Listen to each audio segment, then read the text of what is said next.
welcome back to my film and TV channel, or welcome if you've not been here before. Where have you been until now? Right, we're going to do a little film review today, yes, and it's, or for all you softies out there, it's got a title that I'm sure equates to many of you, not all of you, I'll admit, but certainly a lot of you. So join me today. We're going to have a look at a comedy film.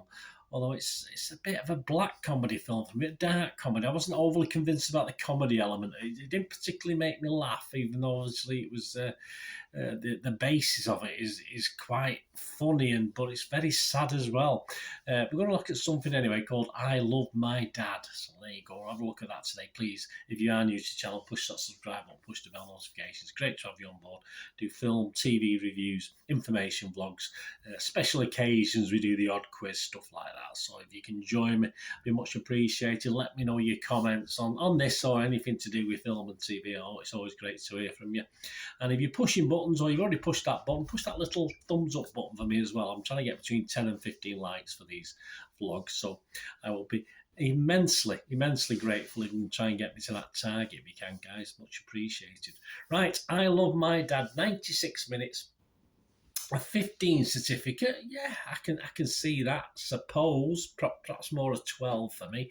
A comedy film written and directed by James Morosini, inspired by actual events in his life. I don't know if it's the son or the father. I'm not too sure. And it's about Franklin, who blocks his father Chuck on social media. Chuck catfishes his son. I did have to double check. I did sort of know what that meant, and then I'd forgotten. I had to remind myself what it meant. Catfishes his son by impersonating a waitress named Becca online.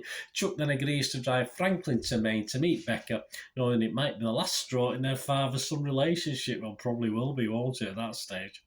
All these scores and comments, etc., is at the end of January, the 31st of January 2022, around about tea time. Rotten Tomatoes audience, not bad, 83% positivity. I think we'll go for that, won't we? That doesn't look too bad at all. Let's have a look at the cast. The cast, some familiar faces to me, although I couldn't say yes if it was a quiz. I couldn't name them.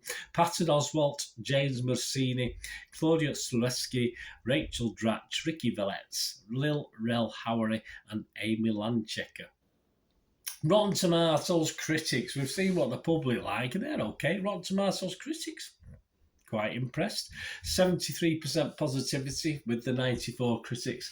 An average rating of 6.5 out of 10, so they'll take that. 69 fresh and 25 rotten. Peter Bradshaw, he's from The Guardian in the UK, he said, it's a film that genuinely does take the comedy of embarrassment to a new level. It certainly does. Morosini says that it's based on a real incident in his own life. I can believe it. You couldn't make it up. Well, you probably could, but I know what you're getting at. Nick Allen from RogerEbbett.com said, I Love My Dad is the kind of story that doesn't overthink what makes it so laugh out loud funny. I didn't laugh out loud that much. But there's a whole lot of ugly, or I might have forgot. I did watch it. I did watch it in 2 parts. So I might have forgotten. I did have a laugh. But there's a whole lot of ugly, extremely human things going on each time its comedy makes you cover your eyes. I'd say more cringy than funny.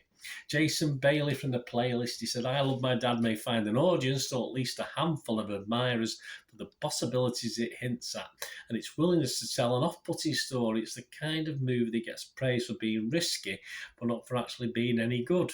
Okay. Well, I thought it was okay. I thought it was. Will I use the word good? Perhaps. Website's consensus on Rotten Tomatoes. This may take its cringe comedy too far for some viewers. Yeah, bit for me. A bit behind the. If he had a cushion, I would have probably been head behind it a couple of times. But Patton Oswalt's fearless performance, yeah, he did very well. Keeps the story anchored in honest emotion. Metacritic, just have a quick look at their scores. Their average is 58 out of 100, so just below that magical 6 out of 10, and that's based on 24 critics. So what am I going to give it? Yes, I am going to give it my watchable score. I am going to give it a 6 out of 10, even though it did make me cringe and whinge and groan at times. There are parts of this just a wee bit uncomfortable, not too uncomfortable. I mean, I'm a man of the world. I don't get too stressed out about things like this, but yeah, it is a hard watch at times. As I say, more cringy than comedy though. But this whole sorry tale, it's too sad to contemplate. But that made it an interesting watch as well. It was just horrible. It was just horrible at times to see what this father got up to. I mean, the inevitable conclusion is well put together, although I didn't quite enjoy the final scene and the sort of last chapter of the film, if you like. For me, it was not the best way to end the film. Didn't ruin it because it wasn't fantastic, but it didn't really add to it. I was a bit okay. I didn't find much to laugh about, as I said, so I was unsure as to the comedy element. I think it's more a drama, a story of modern age and relationships, father and son, and the social media, of course. And it was okay. It sort of worked for me, but as I said, I'm not going to rave over it. But an interesting watch, a different watch. It's just something that. Certainly you don't see much of, and probably reasons for that. But there you go. Let me know what you think, guys. Any of you get to watch this LiQWYD, that'd be great to hear from you. Let me know what you think about it or anything to do with Colin TV, as I said. Thanks for watching, guys. Please, until we meet again, that's one thing, don't I? Please stay safe, everyone. Bye for now.